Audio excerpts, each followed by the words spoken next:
Hello all, welcome to Avivan Blogs. So I am going to discuss a very good set of cat level question. So the question is: a person has three friends. To his first friend, he gave four chocolates, more than half the number of chocolates with him. Again, to his sixth friend and to his second friend, he gave six chocolates, more than one fourth of the remaining chocolates with him.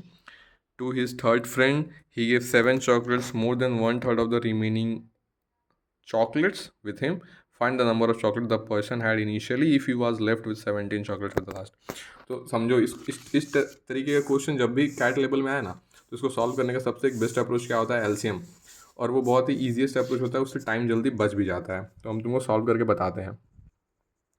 जितना भी fraction में number दिया हुआ है, half, ठीक है, फिर तुम्हारा वन फोर्थ, फिर तुम्हारा वन थर्ड, तो इसको तुम लिख लो half, one third, one fourth. LCM ले लो इसका। एलसीएम आ जाएगा 2, 3 और 4 का 12, ठीक है ना।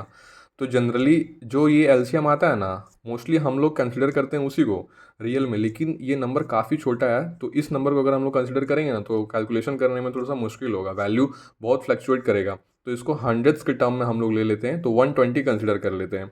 तो 120 कंसिडर कर लिए। ए पर्सन के पास इनिशियली था, अब वो अपने तीन दोस्तों को टॉफ़ी डिस्ट्रीब्यूट करता है एज पर द क्वेश्चन। कैसे कैसे डिस्ट्रीब्यूट करता है यहाँ लिखा हुआ है कि to his first friend he gave four chocolates, more than half the number of chocolates with him.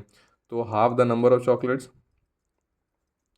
Half the number of chocolate that is 120/2 is 60, और वो चार ज़्यादा देता है, तो 60 + 4 इज इक्वल टू 64, ठीक है ना।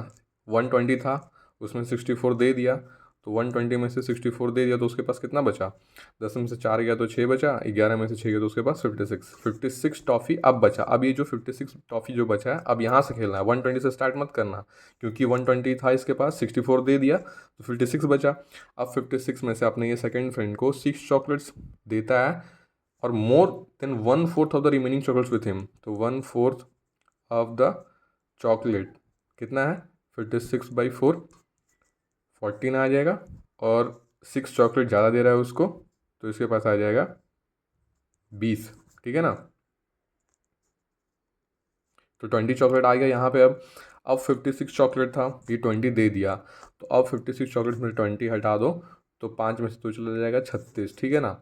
अब यहाँ पे अपने ये तीसरे फ्रेंड को क्या देता है? तीसरे फ्रेंड को यहाँ पे दे रहा है 7 chocolates, more than one third of the remaining chocolate with him. मतलब one third of remaining chocolate, one third of remaining chocolate, तो उसके पास रिमेनिंग चॉकलेट कितना बचा?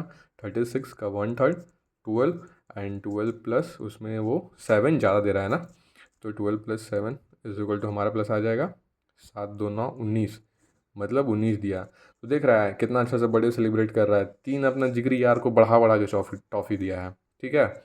तो आ जाओ, तो 36 टॉफ़ी था, उसमें से 19 टॉफ़ी दे चुका है ये, तो 19 टॉफ़ी दे दिया, तो उसके पास कितना बचा? 16 में से 9 गया 7, 2 में से 1 गया 17, तो उसके पास 17 टॉफ़ी लास्ट में बच रहा है। और अकॉर्डिंग टू क्वेश्चन क्या है? अकॉर्डिंग टू क्वेश्चन भी यही है कि he was left with 17 chocolate at the last, and at the last really में उसके पास 17 चॉकलेट बचा, तो इट मीन्स इनिशियली में 120 चॉकलेट था, तो 120 हमारा आंसर हो जाएगा। लेकिन ये तो तुम समझ गया। अब तुमको हम इसी का एक अप्रोच बताते हैं। क्या कभी कभी होता है कि कभी कभी सपोज नंबर 100 आ गया, है ना, तो 100 एक पर्सन के पास था, वैसे ही फॉलो करना है स्टेटमेंट को, ठीक है ना। एलसीएम लिया तुम, सब कुछ कर करके 100 आ गया तुम्हारे पास। अभी अपने तीनों दोस्त को क्या करेगा? देगा टॉफ़ी, वैसे ही देगा जो जो क्वेश्चन में लिखा हुआ है, ठीक है ना। तो अपना जब पहला दोस्त को दिया ये, तो सपोज एक्स टॉफ़ी दिया, तो 100 में से एक्स दिया, तो इसके पास वाई बचा। अब ये अपने दोस्त को जो वाइट ऑफिस के पास बचा, वो सब कर के जितना रिमेनिंग चॉकलेट हो रहा था अकॉर्डिंग टू क्वेश्चन सॉल्व करेगा तुम। सपोज यहाँ जेड टॉफ़ी आया, तो अब जेड टॉफ़ी माइनस करेगा तुम, तो यहाँ पे तुम्हारे पास ए बचेगा। सपोज ये ए चॉकलेट फिर से तुम सॉल्व किया, तुम्हारे पास बी आया, ठीक है। अब तुम्हारे पास ए चॉकलेट था, बी दे दिया, तो सपोज ए में से जब तुम बी दिया ना, तो तुम्हारे पास कुछ वैल्यू आया सी, ठीक है ना। और सपोज ये वैल्यू आया मेरा, मान लो तुम 80 आ गया, ठीक है। तो 100 हम कंसिडर किए थे इनिशियली, अब मेरे पास 80 वैल्यू, 80 जो है मेरे पास बच रहा है। तो तुम सोचो 80 टॉफ़ी मेरे पास बचा व्हेन आई एज्यूम मेरे पास इनिशियली 100 टॉफ़ी था, ठीक है। और अकॉर्डिंग टू क्वेश्चन क्या दिया हुआ है? 17 चॉकलेट्स एट द लास्ट, तो 17 टॉफ़ी मेरे पास कब बचेगा? तो ये तो तुम सॉल्व करता आया बचपन से, 100 × 17/80, तो हालांकि ये वैल्यू डेसिमल में आएगा, लेकिन हम तुमको एक अप्रोच बताएं कि इस तरीके से सॉल्व करने का भी तरीका होता है, ठीक है ना।